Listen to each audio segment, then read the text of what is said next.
Carrasco. Jesús Carrasco nació en Olivenza en 1972.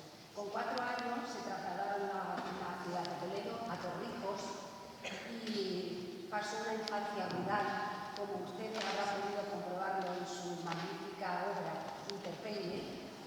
En el 2005 se trasladó a Sevilla, donde reside en la actualidad. Trabaja como redactor publicitario. Es una actividad que compagina con la escritura y sobre todo ahora con este mundo tan ajetreado que lleva en la promoción de su novela de Interperie, publicada por Seix Barral. Es una novela que ha tenido una entusiasta acogida, una primera novela, una primera obra de Jesús, que verdaderamente ha admirado a todo lo que es el mundo de la narrativa española. Su publicación ha sido, digamos, un boom literario, hasta tal punto que este año la Asociación del Gremio de Editores de Madrid, que prácticamente es la más importante de la nación de España, le ha otorgado el premio de la novela del año.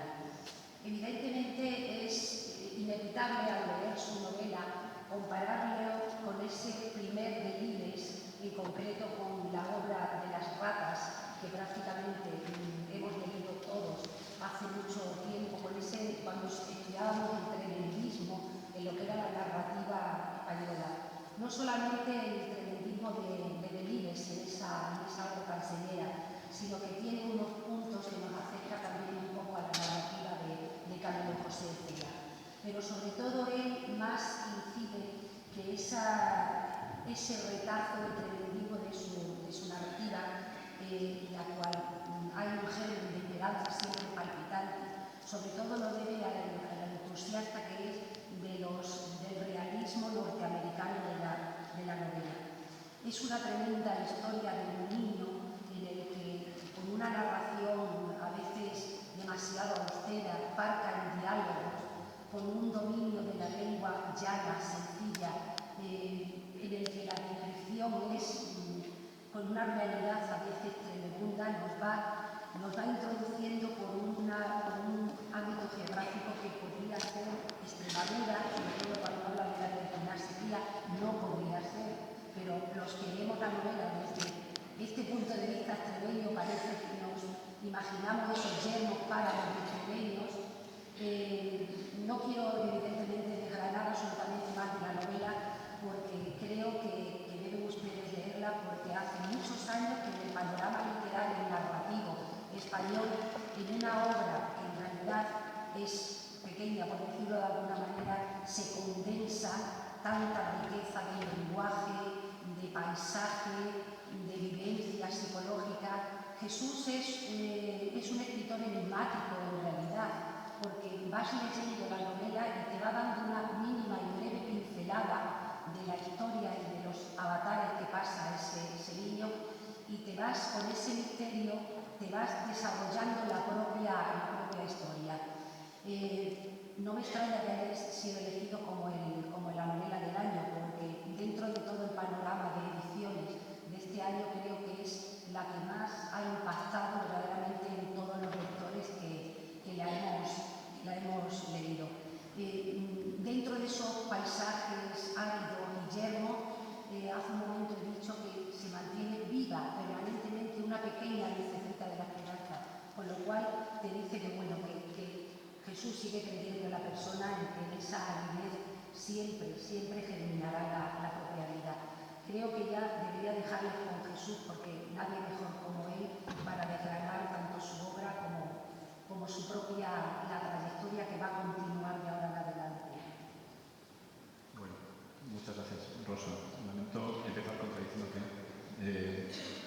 pero parafraseando, digamos, a la inversa a aquel gran autor John Evans en el libro.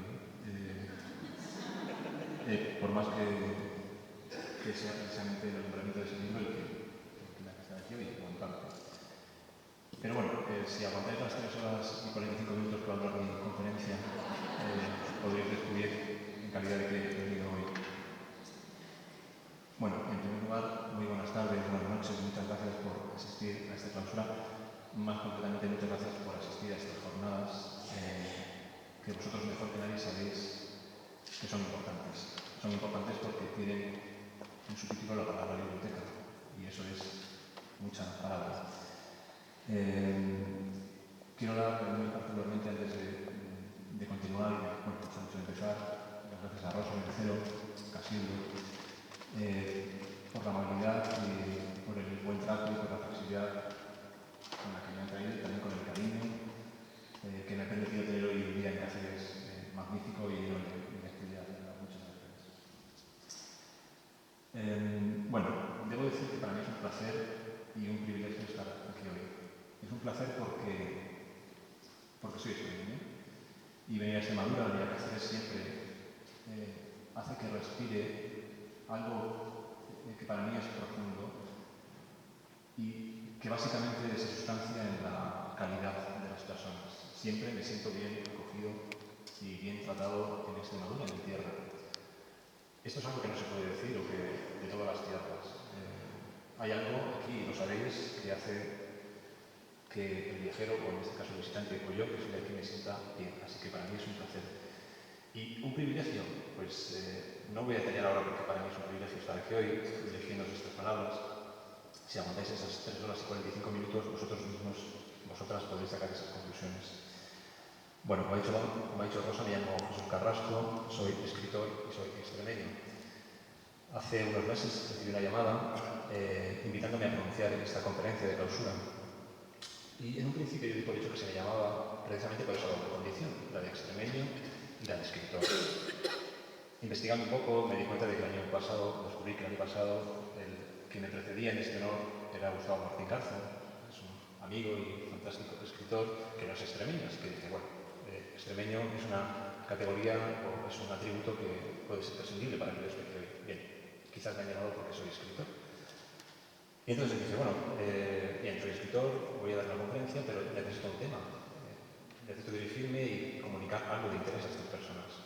Y por el simple hecho de ser escritor, no tengo nada interesante que decir, o nada a priori interesante que decir. Así que me puse a buscar un tema para esta conferencia. Y me di cuenta de que había una cosa que podría contar y que tenía mucho que ver con el tema que aparece en el cartel de estas jornadas, que es una experiencia personal. Caí en la cuenta que por encima de ser extremeño y ser escritor, había otro atributo que me hacía más apropiado para estar de aquí dirigiéndome a vosotros. No sé si contradiciendo, quizás es lo que yo pensaba que esperaban de mí, pero me di cuenta de que había algo que me hacía más apropiado. Y es que yo he sido siempre, desde bien pequeño, usuario de bibliotecas públicas. Y este hecho, que comenzó muy pronto, se ha extendido a lo largo de mi vida hasta la actualidad. Sigo siendo, durante toda mi vida he sido usuario de bibliotecas públicas. Y en esa calidad, en la calidad de usuario, es como me quiero dirigir hoy a vosotros para contar mi experiencia. Ya os aviso de que esta no va a ser una conferencia al uso. Había manejado temas, digamos, de índole académico, pero pensé que era un riesgo enorme y una temeridad, pues que vosotros sois en vuestra mayoría profesores y bibliotecarios y sabéis mucho más que yo de casi cualquier tema que pueda tratar. Así que pensé, bueno, mi experiencia es un buen tema de refugio, nadie tiene mi experiencia, solo la tengo yo, así que probablemente no me podrán acusar de nada. Bien, antes de continuar voy a aclararos mi objetivo cuando os decía que no es una experiencia al uso. No vengo a enseñaros nada, no sé si tengo algo que enseñaros, pero creo que a la luz de esa experiencia como usuario de bibliotecas públicas, creo que se puede hacer una cosa y es alentaros. Vengo a animaros, vengo a alentaros, vengo a reconocer vuestro trabajo. Y es algo que tengo claro, que vuestros trabajos, maestros, profesores, bibliotecarios, son profesiones seguramente las más dignas, probablemente junto con un médico, pero el enseñante seguramente es la profesión más noble que una sociedad decente pueda dar, ¿no? Y por eso vengo a alentaros, especialmente en un momento como este. A ver si lo consigo. Dice Víctor Hugo, empezaré por alguien sabio, una frase que a mí me gusta mucho. Una biblioteca implica un acto de fe que firman las generaciones sumidas en la oscuridad en testimonio de una luz futura. Como os he pillado desprevenidos, la voy a volver a repetir, porque la frase tiene mucha vida. y creo que es muy apropiada para este contexto. Una biblioteca implica un acto de fe que firman las generaciones sumidas en la oscuridad en testimonio de una luz futura. Espero que sea de Víctor Hugo. Al final, casi todas las sentencias son de Groucho Marx. Yo no sé por qué. Es un hombre que debió pasarse la vida entera ingeniando frases que han pasado a la historia y con mucho sentido además. Dando por hecho que es de Víctor Hugo, un hombre sabio, de esta frase a mí me llama la atención dos cosas. Hay una tensión entre la oscuridad y la luz. Él habla de generaciones sumidas en la oscuridad. Y cuando dice esto, a mí no puedo evitar pensar en este momento. No sé si os habéis enterado, si no os habéis enterado, ya os lo digo yo, estamos en crisis, me parece ser. Y esta crisis está afectándonos prácticamente a todos. Diría que menos a ricos y banqueros, que parece que siguen incluso incrementando su riqueza, al resto de las personas nos está afectando, nos está empobreciendo. Y dentro de esa afectación está la cultura. A veces la cultura tenida como ese algo etéreo, imprescindible, sin lo cual una sociedad puede funcionar.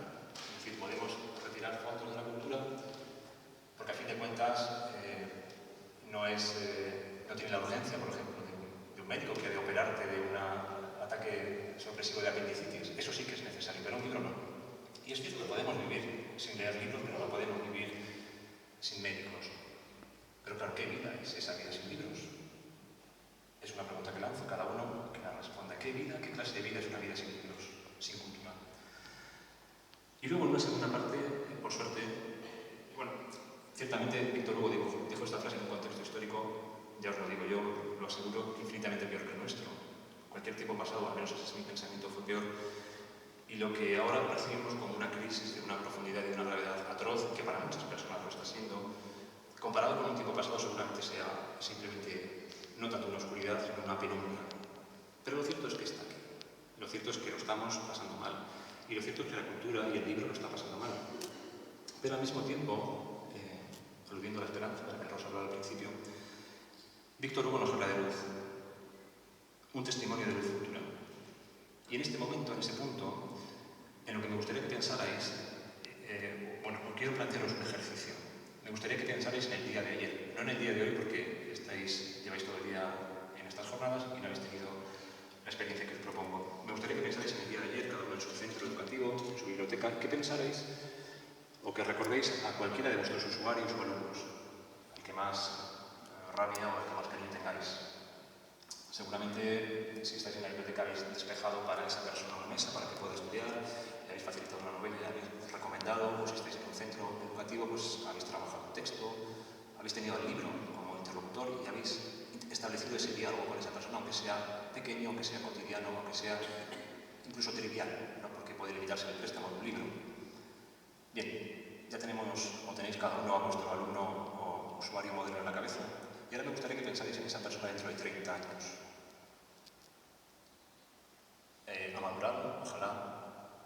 Y en tercer lugar me gustaría que pensarais o que hicierais la reflexión de si el momento que pasasteis ayer con esa persona va a tener alguna incidencia en el futuro de esa persona.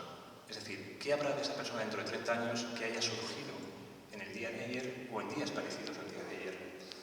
En definitiva, os estoy pidiendo que seáis conscientes o que hagáis un ejercicio de conciencia, más que nada para poner en valor el día a día de vuestro trabajo. A veces sé que la rutina es desesperante y que trabajar, por ejemplo, en un centro educativo a veces es muy desalentador.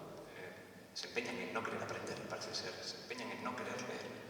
Sin embargo, ahí estáis vosotros y vosotras, cerca, en la distancia, siempre. Bien, no sé si habéis llegado a alguna conclusión, si en esa ensoñación habéis pensado en algún futuro premio Nobel de los que pasan por vuestras bibliotecas o en qué habéis pensado, quizá no habéis pensado en nada. Para los que no han pensado en nada, me permito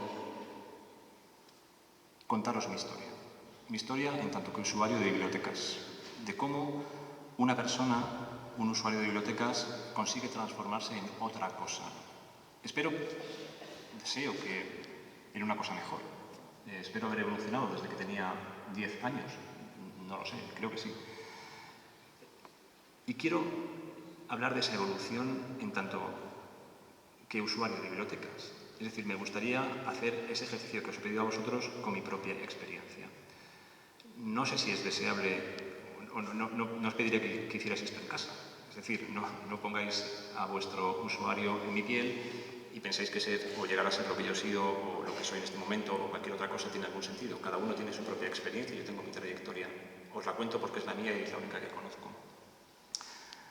Mi relación con la biblioteca pública comienza relativamente pronto. Mi familia se trasladó desde Olivenza, aquí en Badajoz, a un pueblo de Toledo, Torrijos, donde yo tenía unos 4 años, 4 o 5 años, 4 años más o menos. En aquel pueblo en el que yo vivía, en Torrijos, era un pueblo lo suficientemente pequeño como para que no hubiera biblioteca pública. En aquel tiempo todavía no había llegado el gran ola de riqueza, digamos, y no había recursos para construir una biblioteca pública. Pero paradójicamente era un pueblo suficientemente grande como para que no llegara el bibliobús, que estaba destinado a un servicio destinado, como sabéis, a aldeas más pequeñas y más remotas. Y la mía, mi pueblo, a pesar de ser cabeza de partido judicial, no tenía ni una cosa ni la otra, así que yo, sin saberlo, bendita ignorancia, estaba atrapado precisamente en un mar de ignorancia. Sabía que existían las bibliotecas, pero de oídas, en cierto modo. En aquel tiempo todavía íbamos a clases por la mañana y por la tarde, y yo tenía un primo, lo sigo teniendo, en aquel momento estudiaba, creo que la segunda etapa, y yo estaba en lo que ahora sería primaria. Y por su pueblo, vivía en una aldea y tenía que venir a mi pueblo a estudiar en la segunda etapa o instituto, no recuerdo muy bien qué era. El caso es que por su aldea, su pequeña aldea, supuestamente más desfavorecida, pasa la bibliobús y él sí tenía acceso a libros. Así que no sé de qué modo, si yo se los pedí o él me los trajo, apareció en mi casa un día con un libro. El primer libro en el que yo vi una asignatura, en el lomo, una celo con un rotulito de algo que no comprendí. Era el primer libro que me llegaba de una biblioteca y era un álbum de Asterix. Ese fue el primer libro que yo leí procedente de una biblioteca. Y recuerdo de aquel tiempo la experiencia más gozosa que he tenido en mi vida como lector. Y ya es una experiencia larga. Tengo casi 23 años. 33 años. Bueno, tengo más. No, veo que no se engañó. En mi larga experiencia ya como lector, no hay momento tan gozoso como aquel primer momento. Recuerdo que tras la comida, recuerdo que en aquel momento íbamos a clase por la tarde, tras la comida, recuerdo ayudábamos en casa, quitábamos la mesa y demás, y luego teníamos media hora, 3/4, hasta que empezaban las clases de la tarde. Yo me recuerdo a mí mismo en una primavera incipiente, tibia, o en marzo sería quizás, bajándome al patio de la casa después de las tareas familiares, con una silla de enea, a buscar un rincón iluminado por el sol que no calentaba, para sentarme a la espera de que llegara el turno de tarde a leer ese Asterix, o esos Asterix. Y ese es el momento más gozoso que yo recuerdo como lector. Luego, con los años, esa imagen, la imagen de quien busca ese rayito de sol tibio, la he visto en Vittorio de Sica, en Milagro en Milán, ¿no? Cuando todos esos habitantes de ese suburbio milanés se mueven en conjunto como un solo ser en busca de ese rayito de sol que los caliente un poco porque el invierno en esa parte de Italia es muy crudo.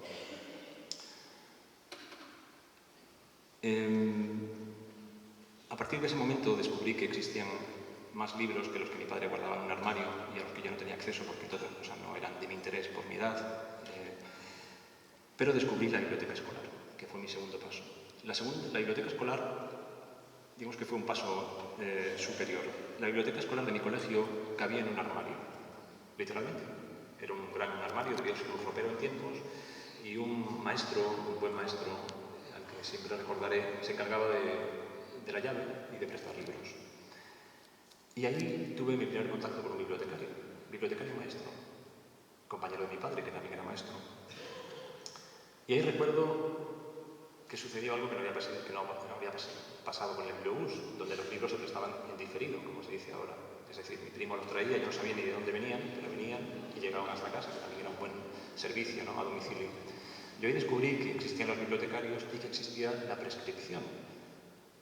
Cuando aquel maestro abría el armario, yo veía todos aquellos lomos con sus signaturas de colores, decía, oh, qué maravilla, pero ¿qué leo?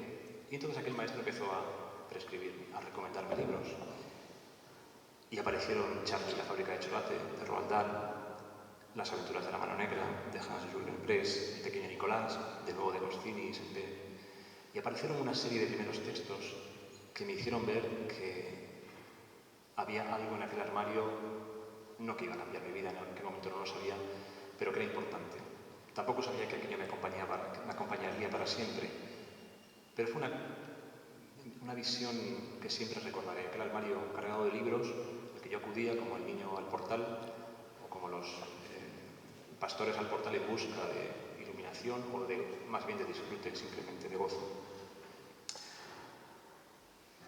Tiempo después empezó a llegar la ola de la riqueza a España, también a Toledo y también a Torrijos, y se construyó la biblioteca municipal, en los terrenos aledaños al antiguo casino. Y aquello fue ya la explosión.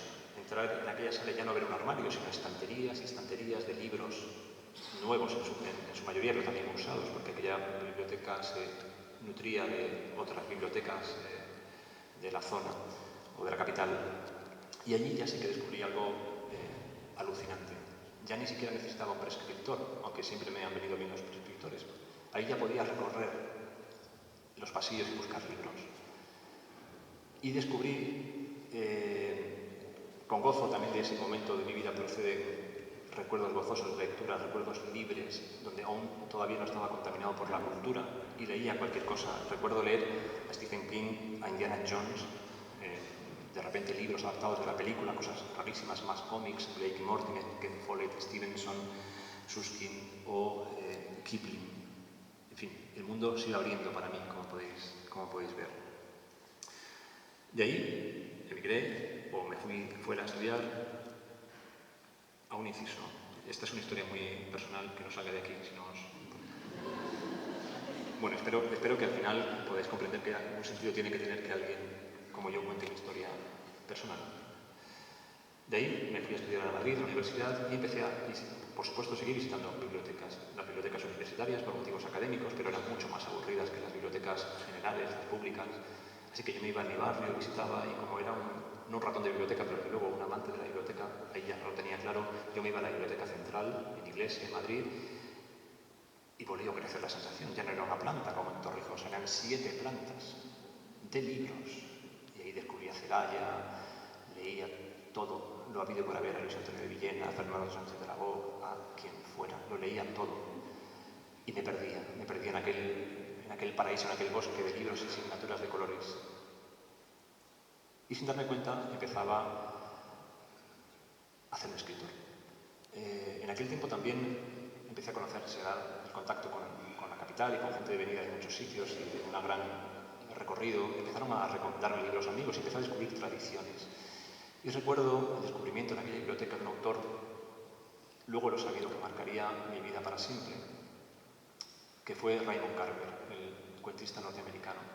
En Raymond Carver, insisto, encontrado en una biblioteca pública, yo descubrí el primer ejemplo de un escritor al que quería emular. Hasta ese momento yo estaba escribiendo de una manera, si queréis, terapéutica, diarios, cosas que hacen que un adolescente se pueda explicar la vida. Y en aquel momento descubrí que había algo en aquel texto que yo quería imitar. Aquel hombre estaba diciendo cosas que yo quería decir. Hoy, en su verbo, en sus palabras, estaban mis pensamientos. Y yo, ambicioso, dije, yo quiero hacer esto.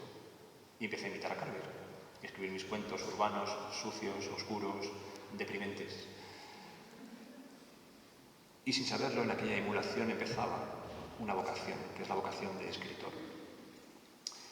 Esa vocación de escritor ha ido creciendo en la medida en que yo he ido creciendo como lector y no ninguna otra cosa. La emulación da paso a otras experiencias hasta el momento en que decides intentar tener tu propia voz y escribir tu propia obra. Pero insisto, todo se lo debo a libros salidos de bibliotecas públicas. Este recorrido me llevó también, mi recorrido vital durante un tiempo viví en Escocia y también recuerdo visitar allí, después de trabajar fregando platos muchas horas, refugiarme también en la biblioteca pública. No era un edificio como este, pero también era un edificio con mucha solera. Y ahí descubrí algo que en España en aquel momento no había, que es que se podía sacar más de un libro a la vez, porque en aquella época solo podía sacar un libro, y que había otras cosas que sacar, cine, música. Y yo también me pasaba las horas ahí. No me tengáis, no soy un ratón de biblioteca, yo no iba a investigar, iba a satisfacer una voraz ansia de lectura y de palabra que me acompaña y que ahora me da de comer, mal que bien, pero que no yo estoy. Volví a España, seguí trabajando en bibliotecas y cuando, digamos, mi camino como escritor ya estaba tomando una forma más seria, no más profesional, porque nunca fue profesional, pero cuando yo tenía claro que ya quería escribir novela, vivo en Sevilla, vivo siempre en lugares muy pequeños, donde mi mesa de trabajo es prácticamente la mesa de comer y no era un buen lugar para trabajar, así que yo volvía a la biblioteca, pero esta vez volvía a leer y volvía a escribir. Intemperie, la novela que ha citado Rosa, es una novela escrita casi en su totalidad en una biblioteca pública. Esa y la anterior novela, que no está publicada y que no se publicará, también está escrita en una biblioteca pública. Este año, a final de curso, antes del verano, fui llamado por esa biblioteca, la Biblioteca Infanta Elena de Sevilla, para que diera también una pequeña charla, conferencia de clausura de los clubs de lectura. Me hicieron un recorrido por una biblioteca que yo había visitado cientos de veces, claro, porque me he pasado allí horas y horas escribiendo. Y me llevaron al lugar donde estaba mi libro. Y fue, no diré que un momento tan emocionante como aquel leyendo Asterix en el patio, tan gozoso, tan puro, pero fue un momento que casi fue una epifanía. Pensad que, ahora que sabéis todo esto que sabéis de mí, mi relación con la biblioteca y con el libro y ese crecimiento como lector y como escritor, pensad lo que supone para alguien que ha escrito un libro en una biblioteca, que su libro, el libro que ha escrito allí en la mesa de al lado, acabe en las baldas, en las estanterías de esa misma biblioteca. Para mí una especie de círculo que se cerraba de una manera perfecta. Y sentí, la verdad es que una gran emoción. Mi paso por las bibliotecas me ha traído hoy hasta aquí. Yo creo que no tanto como escritor, sino como ser humano transformado. He llegado a una conclusión en ese tiempo, y es que cada minuto pasado en la compañía de un libro, en una biblioteca, es un minuto o es un paso en que la barbarie se va hacia atrás, en que derribamos el muro de la barbarie, de la intolerancia, de la incomprensión. Cada minuto y cada tiempo que pasamos con el libro, con la lectura, en la biblioteca, es un momento en el que sin saberlo estamos construyendo, y estoy convencido de ello, no es una frase hecha, estamos construyendo una sociedad mejor. Me dirijo a vosotros hoy y ahora puedo explicar por qué para mí es un privilegio, porque os considero maestros, profesores, bibliotecarios como uno de los grupos motores de la sociedad, probablemente con la sanidad pública. Pero vosotros trabajáis en el entorno en el que yo me muevo. A fin de cuentas yo escribo libros que vosotros, uno de ellos, este y otros, recomendáis, con los que trabajáis con la palabra y el lenguaje. Formamos parte de la misma cadena, la cadena del libro. Y os digo que para mí sois el grupo motor de la sociedad, o uno de ellos. Yo me siento en deuda con maestros, profesores y bibliotecarios, con todas las personas que han puesto al alcance de mi mano un libro, que han sembrado en mí el placer y la necesidad de la lectura. Y espero que gracias a ese placer, a ese arroje con el libro, con la cultura, con el silencio, con el acto ya casi contracultural, casi revolucionario de sentarse parado en silencio a leer un libro, gracias a eso yo me he transformado y me he convertido en lo que ahora soy. De aquel niño que leía en un patio, pues a este escritor que os habla ahora. Hay una gran distancia y una transformación que se ha producido siempre en la compañía del libro. No quiero decir que el lugar al que he llegado sea mejor o peor, cada uno llega al lugar al que tiene que llegar. Y no hay en mi profesión, por el hecho de esta profesión, nada que la connote con una mayor o menor calidad. Y creo que esa transformación nos convierte en albañiles, en reponedores, en lo que sea. Lo importante es que esa transformación se produzca para generar en nosotros siempre el deseo de hacer las cosas bien o mejor que bien. Así que estoy en deuda con esos maestros, profesores y bibliotecarios, con vuestros compañeros que en el pasado me han acercado el libro, y ahora me permito tomar la palabra de esos chicos o chicas con los que estuvisteis ayer y que os he pedido que recordarais. Y me arrogo su representación y os doy las gracias por el momento que pasasteis ayer con ellos y todos los días precedentes y todos los días que vienen, porque aunque ellos no lo sepan y aunque vosotros no os deis cuenta, estáis contribuyendo a conseguir una sociedad mejor. Esto es lo que quería deciros. Muchas gracias por vuestro trabajo.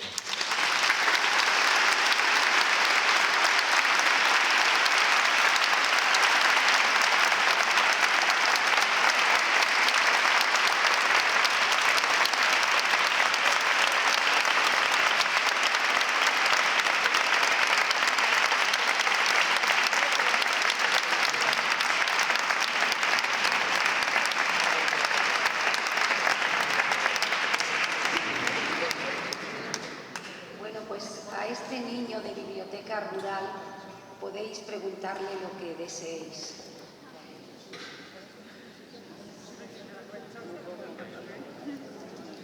Quizás deberías haber dado de mi libro, no sé. Yo sí que le iba a decir, y ahora voy a hablar de tu libro. Intemperia. Esa historia tan tremenda, ¿cómo te surgió? Bueno, esta historia surge como surgen las historias. Esta mañana lo comentábamos en el Instituto Virgen de Guadalupe. Escribir una novela, al menos en mi experiencia, creo que le pasa a todo el mundo, es un cortejo, ¿no? Hay una semilla, la novela puede surgir de cualquier lugar, del lugar más niño, del más trivial. Y pues también lo decíamos tarde, de una bellota surge una encina. Ha de pasar el tiempo y una serie de condiciones de darse para que eso suceda. Pero esa transformación no deja de ser milagrosa.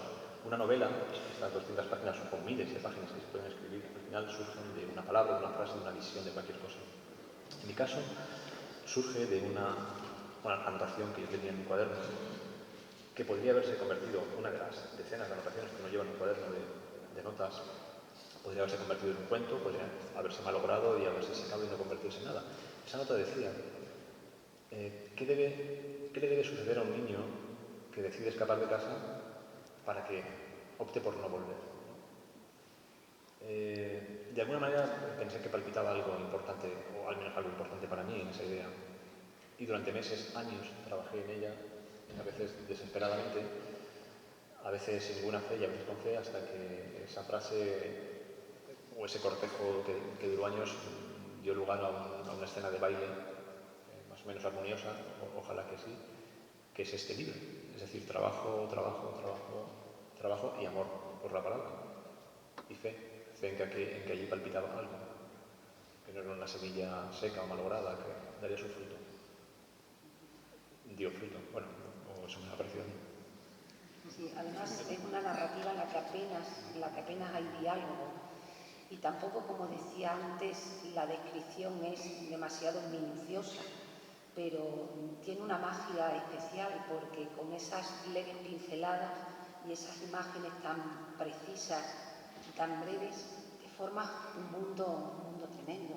Ahí sí que es cierto que es una técnica narrativa que está entre el ahorro y el saber darle a la palabra su medida y su peso necesario.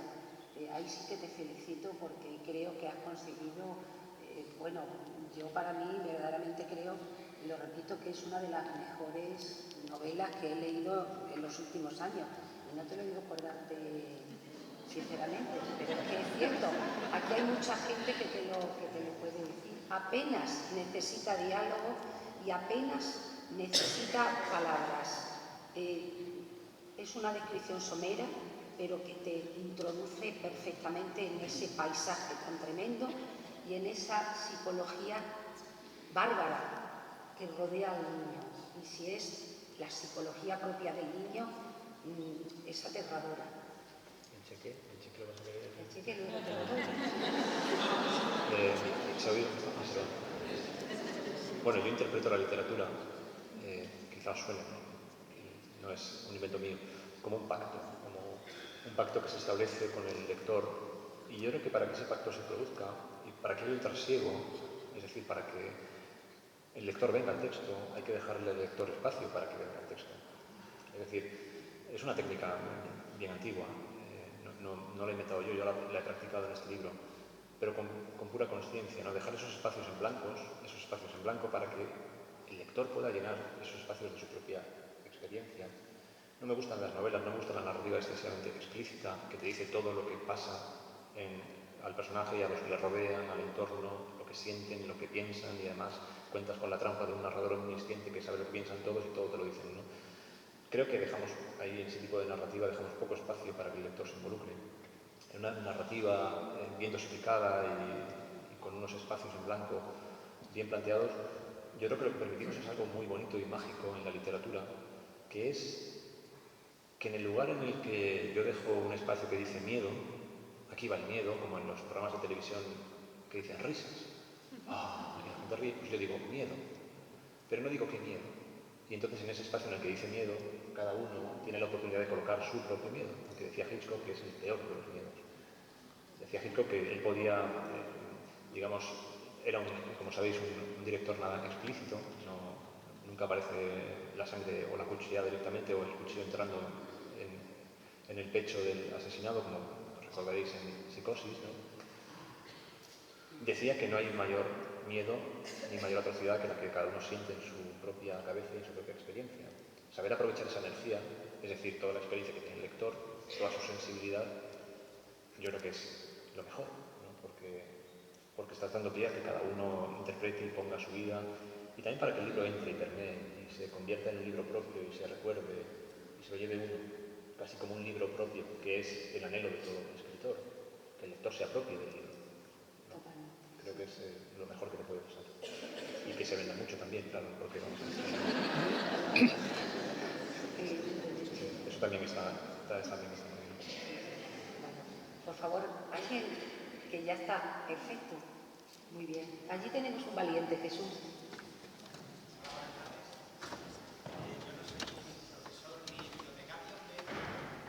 ¿Podrías abandonar la sala, por favor?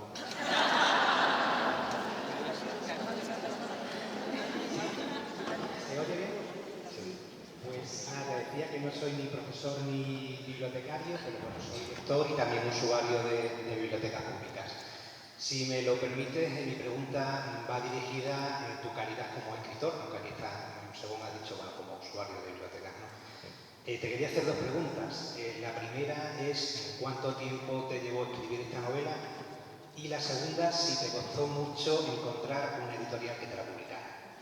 Gracias. Bueno, gracias por tu pregunta. Puedes quedarte. Bueno, no.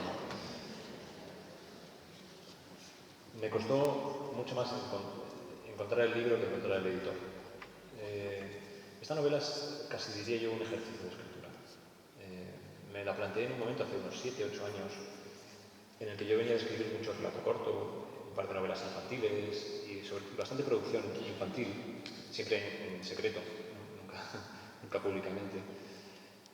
Y decidí que era el momento de dar el salto al formato canónico de la narrativa, que es la novela, o eso pensaba yo en aquel momento. Y como soy muy valiente, dije, bueno, ¿para qué voy a escribir una? Voy a escribir dos novelas. Y las voy a escribir además de dos puntos de vista, dos puntos de partida. Una será partida de un personaje y un conflicto, y a ver qué sucede, y otra será una trama súper elaborada, que yo construiré con mucho tesón y luego iré uniendo puntos, ¿no? Empecé Intemperie, que es esa novela de la que te hablo, que es un personaje y un conflicto. Un niño que quiere escapar de casa y no volver. Me puse a caminar con el niño. Yo no sabía nada más que esto. Me puse a caminar y a escribir con el libro. Cuando llevaba 30 o 40 páginas, el niño se detuvo porque yo no sabía hacia qué lugar iba. Así que tuve que dejarla. Eso me llevó varios meses, 30 o 40 páginas, también trabajaba y hacía otras cosas. Lo dejé porque no sabía cómo continuar. Escribí una segunda novela, la completé y cuando la concluí, 2 años y medio después, todo esto escribiendo fines de semana, noches y festivos, cuando terminé me di cuenta de una novela fallida, de que no me gustaba, pero paralelamente me di cuenta de que había adquirido unas herramientas para la escritura que me iban a venir muy bien. En cierto modo había hecho, perdona que de este rodeo, pero había hecho un curso de escritura creativa financiado por mí mismo de un gran valor. La novela, esa segunda novela, o novela intermedia, no era una buena novela, no sigue sin ser una buena novela, no, se ha quedado en el cajón, está tal cual se concluyó, pero sin embargo me di cuenta de que había adquirido herramientas. Decidí retomar esa primera novela y la llevé a término. En total han pasado 7 años, aproximadamente desde el principio hasta el final, con ese intermedio de 2 años y medio, 3, y también algunos espacios en blanco en los que directamente no podía escribir. En total haber estado como 2 años y pico escribiendo esta novela. Y encontrar editor fue una cuestión de semanas, de muy poco tiempo. Consideraba la presentación de esta novela a una editorial como casi una última oportunidad, porque ya os confieso que no tengo 23 años, tengo algunos más. Tenía cosas que hacer, mi familia empezaba a crecer y no podía dedicarme, no podía seguir cogiéndome bajas. Yo era autónomo, sigo siendo autónomo y no podía dejar de trabajar durante meses para escribir. Tenía que sacar adelante a la familia, ¿no? Dicho así de una manera retórica, ¿no? Que mi mujer también trabaja. Y así que directamente contraté los servicios de una ex editora profesional, alguien que había trabajado en editoriales de manera profesional para que me ayudara. ¿Por qué? Porque dije, bueno, si es mi última oportunidad voy a hacerlo bien.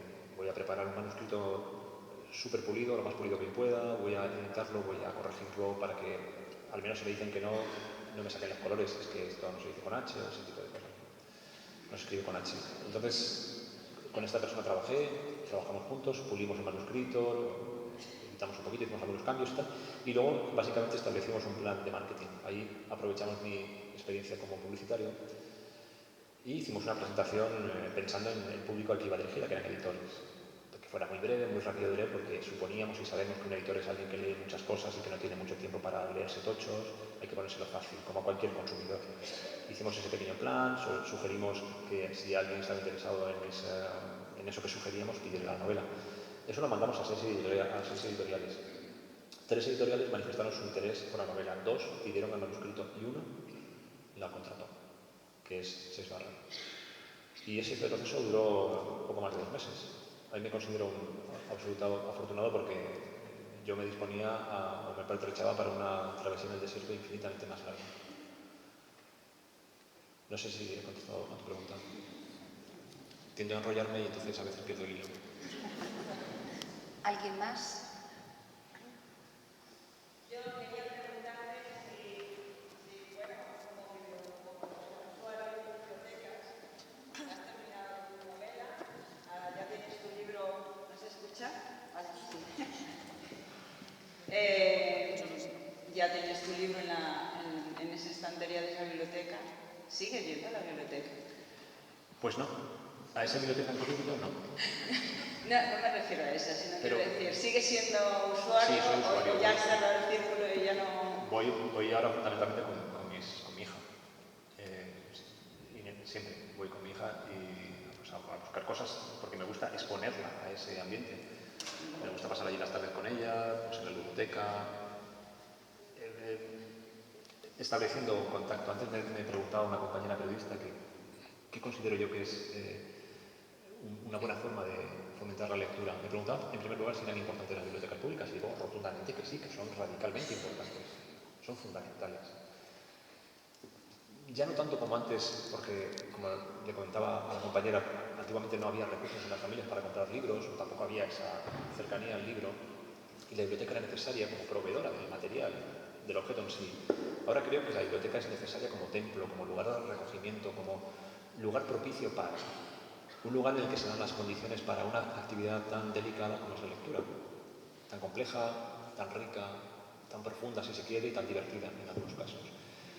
Para mí ahora la biblioteca pública es el lugar en el que se dan las condiciones, es el lugar apropiado para la lectura o para el préstamo del libro o para la exposición al libro.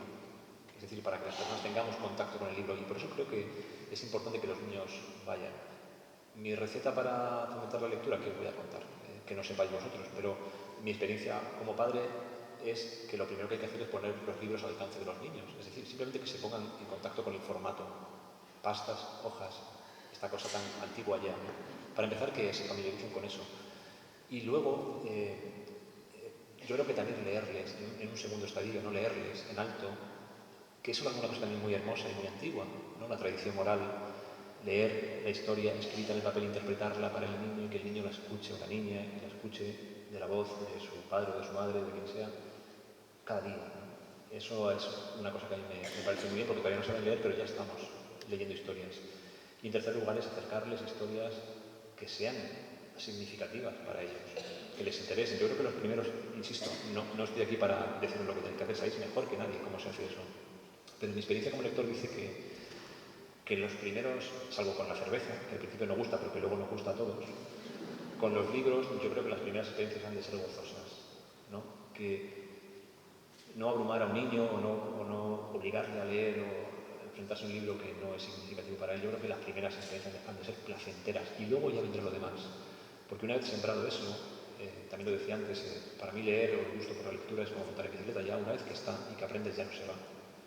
Puedes tener periodos más o menos lectores, pero cuando has descubierto el placer de la lectura, cuando has descubierto el inmenso tesoro que se supone todo lo que hay ahí delante, yo creo que has descubierto América. Entonces, a partir de ese momento ya podemos leer lo que queramos.